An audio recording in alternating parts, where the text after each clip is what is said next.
আসসালামু আলাইকুম রহমতুল্লাহি ওবারাকাতু। সুপ্রিয় দর্শক শ্রোতা, আজকে আমরা রোজার নিয়ত, এরপরে ইফতারির দোয়া, তারাবির নামাজের দোয়া, তারাবির নামাজের মুনাজাত, এরপরে সেহরির সময় কি কি দোয়া পড়বেন, এই 5টি দোয়া আজকে আমরা আলোচনা করব ইনশাআল্লাহ তাআলা। তো অনেকেই আপনাদেরকে কথা বলতে পারে যে দোয়া বলতে কোনো জিনিস নাই, দোয়া এগুলো কোরআন হাদিসে নাই। ঠিক আছে, কোরআন হাদিসে নেই, কিন্তু এই সমস্ত দোয়াগুলো আল্লাহ রাসূল সাল্লাম এবং তার সাহাবায়ে কেরাম বুজুর্গানে দিন এগুলো পড়তেন। এই দোয়াগুলো একসময় এই দোয়ার যারা বিরোধিতা করে, তারা প্রথমে বিরোধিতা করতো মুনাজাতের, যে মুনাজাত করা যাবে না। এখন মুনাজাত করতে করতে শেষ পর্যন্ত তারা দোয়াতে পর্যন্ত শুরু করেছে যে দোয়া আর পড়া লাগবে না, নিয়ত করা লাগবে না। কিছুদিন পর তারা বলবে যে কোরআনের মধ্যে কোনো জায়গায় নামাজের কথা উল্লেখ নাই, নামাজও পড়ার দরকার নেই। এই জন্য এই সমস্ত লোকের কথাবার্তা শোনার আমাদের প্রয়োজন নাই। এখন আমরা সর্বপ্রথম রমজান মাসের রোজার যে নিয়ত, সেই নিয়তটা আগে জেনে নিই।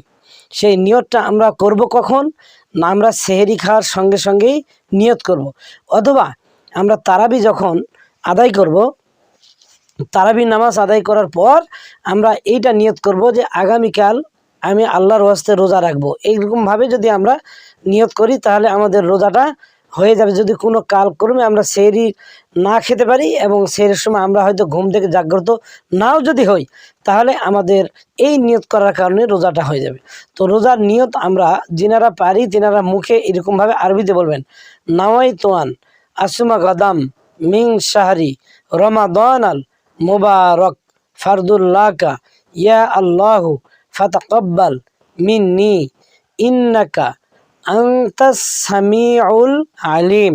আরও একবার বলে নেই, নাওয়াইতু আন আসুমা গদাম মিং শাহরি রমাদান আল মুবারক ফারদুল্লাকা ইয়া আল্লাহু ফাতাকাব্বাল মিন্নি ইন্নাকা আনতাস সামিউল আলিম। এরকমভাবে আরবি নিয়ত। যারা আরবি না পারবেন তিনারা অতি একেবারে নিতান্ত, যারা আরবি জানেনই না, তিনারা শেষমেশ বাংলাতে এইভাবে বলবেন, আল্লাহ আমি রমজান মাসের এই রোজা আল্লাহর ওয়াস্তে আপনাকে খুশি করার জন্য রাখলাম, বা সেহরি খাওয়ার পর এইভাবে বলবেন, ইনশাআল্লাহ তাআলা আপনাকে আল্লাহ তাআলা কবুল করে নেবেন। আচ্ছা, এখন আমাদের রমজান মাসের যে রোজার নিয়ত এটা চলে গেল। এখন আমরা আসি ইফতারের যে দোয়াটা, সেই দোয়াটা আমরা ইফতারকে সামনে নিয়ে যদি কোনো ব্যক্তি এরকমভাবে দোয়া পাঠ করে, আল্লাহ রাসূল সাল্লাল্লাহু আলাইহি ওয়াসাল্লাম বলেছেন ওই ব্যক্তির একবার দোয়া পাঠ করার কারণে প্রতি মুহূর্তের জন্য আল্লাহ পাক এক বছরের জীবনে গুনাহ খাতা মাফ করিয়ে দিবেন। প্রত্যেক বছরের প্রত্যেকটা মুহূর্তের জন্য 1 বছরের গুনাহ খাতা মাফ করিয়ে দিবেন, সারা জীবনের গুনাহ খাতা মাফ করে দিন। ইফতারকে সামনে নিয়ে আপনি এরকমভাবে আস্তে করে আছেন, দোয়া পড়তেছেন আর আছেন, ইফতার করতেছেন না, আজানও হচ্ছে না, টাইমও হচ্ছে না, তারপরও আপনি কোনো খানাপিনার সামনে সব কিছু রাখা আছে, আপনার শক্তিও আছে খাবার, কিন্তু আপনি খাইতে পাচ্ছেন না। কোন যেন অদৃশ্য এক শক্তি আপনাকে বাধা দিয়ে রেখেছে। তখন এই দোয়াটি পড়বেন, ইয়া ওয়াসি আল ফাদলি ইয়গফিরলি, ইয়া ওয়াসি আল ফাদলি ইয়গফিরলি। এটা ইফতারকে সামনে নিয়ে আপনারা দোয়াটা পড়বেন। এরপরে যখন ঠিক ইফতারের টাইম হয়ে যাবে, আজান হয়ে যাবে, তখন আমরা এই দোয়াটা পড়ব, আল্লাহুম্মা সুমতুলাকা ওয়া তাওয়াক্কালতু আলা রিজকিকা ওয়া আফতারতু বিরহমাতিকা ইয়া আরহামার রাহিমিন। এটা ইফতার দোয়া। আরও একবার জেনে নেই, আল্লাহুম্মা সুমতুলাকা বা আল্লাহুম্মা লাকা সুমতু আলাইকা ওয়া আফতারতু বিরহমাতিকা ইয়া আরহামার রাহিমিন। এরকমভাবে আপনারা পড়তে পারেন। আচ্ছা, এরপরে আপনার প্রতি 4 রাকাত যে তারাবির নামাজের যে প্রতি 4 রাকাত পর যে বৈঠকটা হবে, তারাউই বিশ্রাম হবে, ওইখানে যে দোয়াটা পড়বেন সেইটা হচ্ছে, আমার সঙ্গে সঙ্গে আপনারা পড়তে পারেন। যিনারা জানেন তিনারা পড়বেন, যিনারা জানেন না তিনারা এইটা মুখস্থ করার চেষ্টা করবেন। সুবহানাজিল মুলকি ওয়াল মালাকুতি সুবহানাজিল ইজ্জাতি ওয়াল আজমাতি ওয়াল হাইবাতি ওয়াল কুদরাতি ওয়াল কিবরিয়াই ওয়াল জাবারুত সুবহানাল মালিকিল হাইয়িল্লাযী লা ইয়ানামু ওয়ালা ইয়ামুতু আহাদান আবাদা সুব্বুহুন কুদ্দুসুন রব্বুনা ওয়া রব্বুল মালাইকাতি ওয়ার রূহ। এই দোয়াটা 3 বার পাঠ করতে হবে 4 রাকাতের বৈঠকের পর। মানে 2 করে 4 রাকাত যখন হয়ে গেল তখন যে বিশ্রাম নেওয়া হবে তখন এই দোয়াটা পাঠ করতে হবে। এখানে ওলামায়ে কিরামগণ বলেছেন যে 4 রাকাতের পর বিশ্রাম নিতে হবে তারাবির।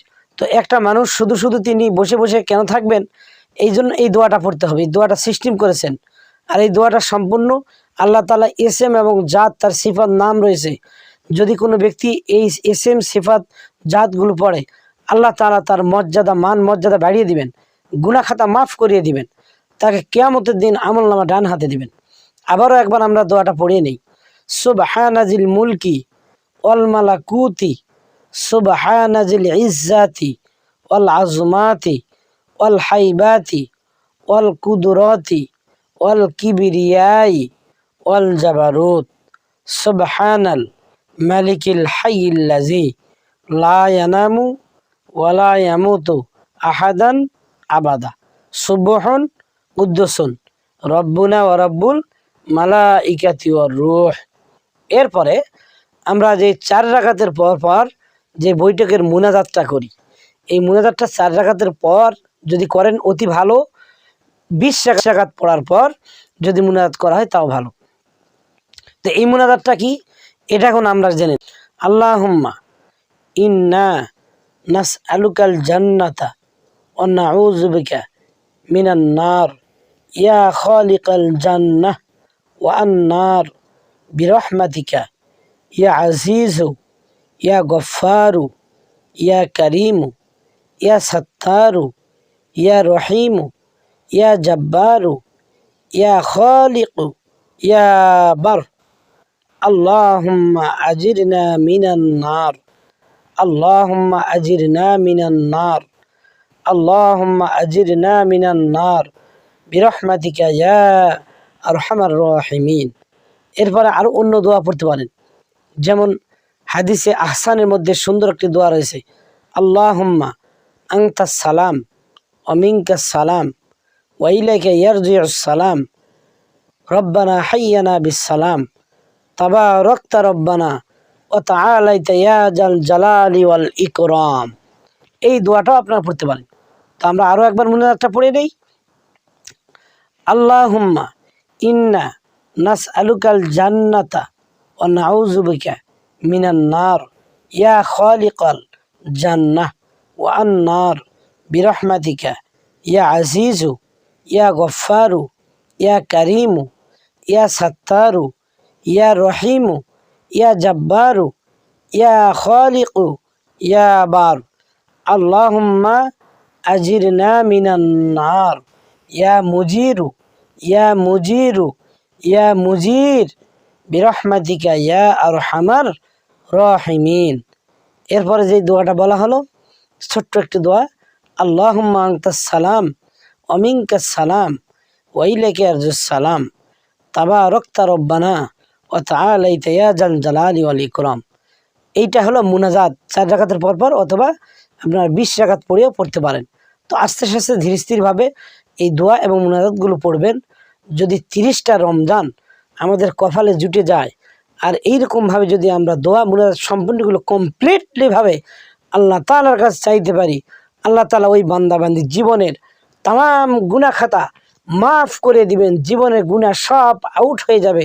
মাসুম বেগানা ছোট্ট বাচ্চার মতো আল্লাহ পাক ওই বান্দাকে রমজান মাসের শেষে সওয়ালের চাঁদ উঠবে ওই টাইমে এই বান্দাবান্দিকে নিষ্পাপ মাসুম বান্দা হিসাবে তার বান্দাদের খাতার মধ্যে লিপিবদ্ধ করে রাখবেন ইনশাআল্লাহ তাআলা। তাই এই রমজান মাসকে অবহেলা না করে রমজানের রোজার নিয়ত এবং আমরা তারাবি পাঠ করব, তারাবি পড়ব, এরপরে আমরা ইফতার করব, সেহরি করব, তারাবির নামাজ আদায় করব। যিনারা না পারবেন ঘরে বসে আদায় করুন, যিনারা মেয়ে আছেন তিনারা ঘরে বসে আদায় করুন, অসুস্থ হলে ঘরের মধ্যে আদায় করুন। সুন্নত নামাজ কিন্তু গুরুত্ব অনেক, যদিও ফরজ নয়। আল্লাহ রাসূল সাল্লামের সাহাবীগণ হযরত উমর ফারুকের জামানায় হযরত উমর ফারুক দেখতেন যে কোন কোন ব্যক্তি তারাবির জামাতে যাবেন, তারাবির নামাজ পড়েনি। যারা পড়তেন না তাদেরকে তিনি বেত্রাঘাত করতেন, খুঁজে খুঁজে টেনে টেনে বের করে। তো অত্যন্ত দুঃখের বিষয় আছে, মুসলমান সমাজ নামাজ পড়তে চায় না। তো আমরা আজ নামাজ পড়ব, এই রমজান মাস দেখতে দেখতেই দেখবেন যে চলে যাবে। এই রহমতের মাস, বরকতের মাস বেশি টাইম আমাদেরকে দিবে না, অতি অল্প টাইমের মধ্যে চলে যাবে। তাই আমাদের জীবনের গুনাহ খাতা মাফ করে নেওয়ার জন্য এই মাস, জীবনে যা কিছু গুনাহ করেছি সব গুনাহ খাতা আল্লাহ তাআলার সামনে আমরা যদি স্বীকার করি, আল্লাহ সুবহানাহু ওয়া তাআলা বান্দাবান্দিকে এই মাসে গুনাহ খাতা মাফ করে দিবেন। তাই এই দোয়াগুলো আমরা আমল করব। আল্লাহ পাক আমাদের সবাইকে তৌফিক দান করুন, আমিন। ওয়া আখিরু দাওয়ানা আলহামদুলিল্লাহি রাব্বিল আলামিন। আসসালামু আলাইকুম ওয়া রাহমাতুল্লাহি ওয়া বারাকাতুহু।